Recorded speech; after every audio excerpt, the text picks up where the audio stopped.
How best can I demonstrate my ties to my home country?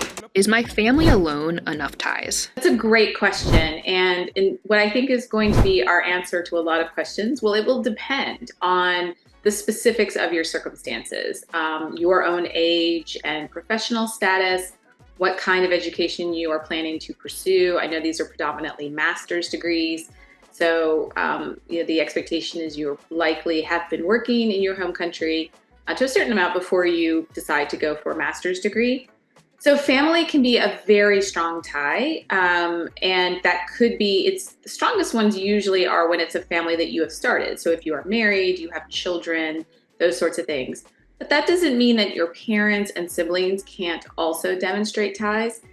So much of this can depend on what's culturally common where you live. And so when I lived in Nigeria, for example, it was very common for daughters, adult daughters, to be an important part of a caregiving for elderly family members. And so having their family back home in Nigeria, the expectation was when they finished their travels to the US that they were going to come home because of that. However, if you are somebody who is fairly early in your professional journey, you're not married, don't have children, that doesn't mean that your family um, can't be ties, but there are often things that officers are looking at beyond family, because we know that people do move away from where their family members are, particularly in pursuit of better professional opportunities or things like that. So what to take away from this is to think about your own circumstances, and feel free to ask a follow-up if we have the time to get there, that I could speak a little more in detail.